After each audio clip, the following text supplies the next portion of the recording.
Questions and comments? The Honourable Member for Cowichan, Malahat, Langford.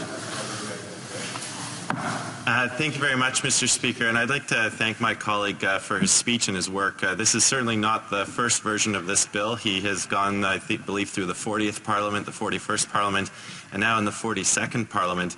And I know there may be some members who have qualms about this bill, but I think what's important to underline is that, through this important amendment to the Federal Courts Act, we are not making the determination whether a case has merit. We're simply allowing an additional forum for plaintiffs to access the justice system. And ultimately, it's the justice system that will determine whether a case has merit and whether the plaintiffs are to be awarded funds.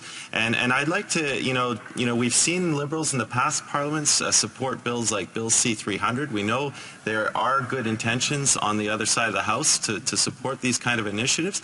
But I'd like him to just underline that important fact of his bill for anyone who might have qualms about this, that this is simply enabling an avenue and it will still ultimately be up to the justice system to determine the merit of a case.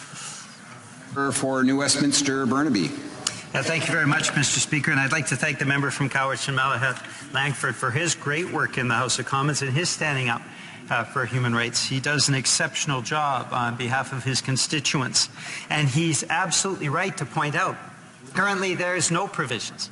Currently, the appalling levels of sexual violence that I spoke of earlier in Papua New Guinea, those victims have no recourse.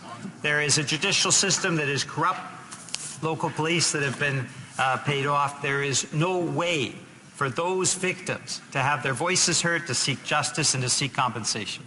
But in the federal court, the merits of their case will be evaluated in the same way the merits of any other case would be evaluated in Canadian courts. It provides an impartial and effective means of addressing those victims' concerns. And if the case has no merit, of course, it will not proceed. So, Mr. Speaker, that is why it is so important and essential for members of Parliament to adopt Bill C-331.